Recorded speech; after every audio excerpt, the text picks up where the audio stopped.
तो आज हम जिक्र करेंगे जो घटनाएं पिछले 4-5 दिनों के अंतर्गत संगत में घटित हुई हैं, उन घटनाओं पे हम जिक्र करेंगे। जिक्र करना इसलिए आवश्यक है क्योंकि यदि हम उन घटनाओं की जानकारी में रहेंगे, हमें उन घटनाओं से संबंधित बातें पता होंगी, तो हम अपडेट रहेंगे। हमारी मर्यादा खंडित होने से बचेगी, हमारा विश्वास डगमग होने से बचेगा। अन्यथा इस समय परमपिता परमेश्वर जी जो लीलाएं कर रहे हैं, जो खेल वे खेल रहे हैं, उन लीलाओं को देखकर हर भगत इस भक्ति मार्ग पर टिक नहीं पाएगा। उन भगत आत्माओं को लगेगा कि पूज्य गुरुदेव भगवान तो बिल्कुल अपने सत्संगों के विपरीत जो है क्रियाएं कर रहे हैं। ऐसा तो गुरुदेव ने आज से पहले कभी नहीं किया, ऐसा तो गुरुदेव ने कभी नहीं बोला।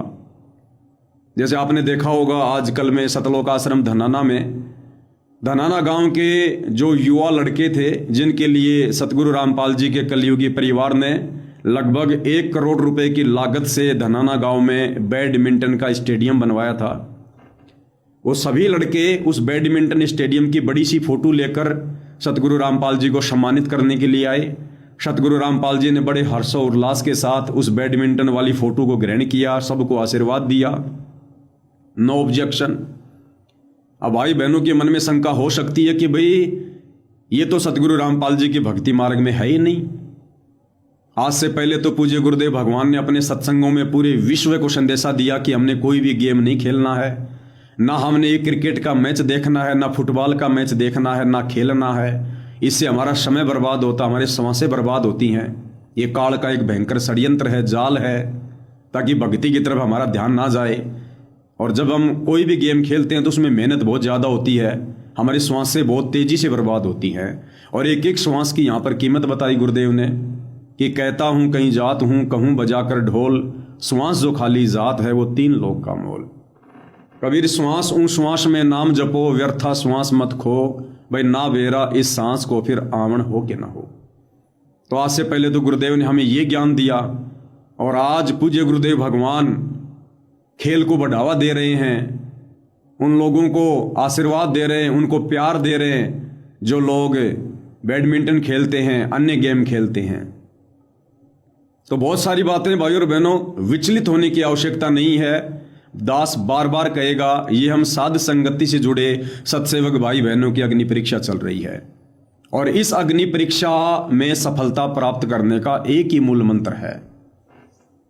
देखो, जिनको परमेश्वर जी का ज्ञान समझ में आ गया, जिनको दृढ़ विश्वास है, जिनको उनके खेल समझ में आ रहे हैं, उनकी लीला समझ में आ रही है, उन आत्माओं को तो सुई की नोक रखने जितनी भी अगर काल शंका पैदा करना चाहेगा तो मुंह की खाएगा, क्योंकि उन्हें तो पता है अपने परमेश्वर जी के विषय में।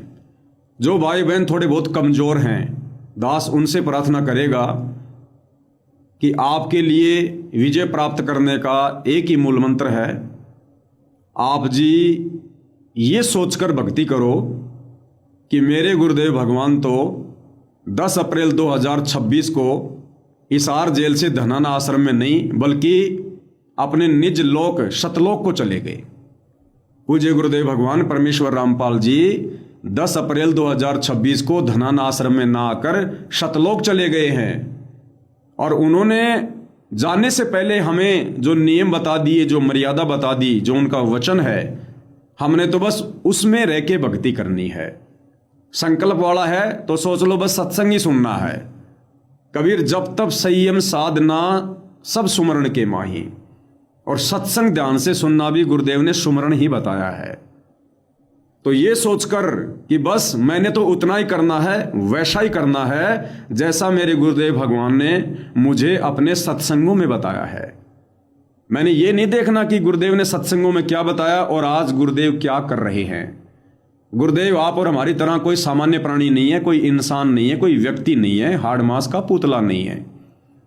गुरुदेव केवल एक लीला कर रहे हैं मानव चोले में।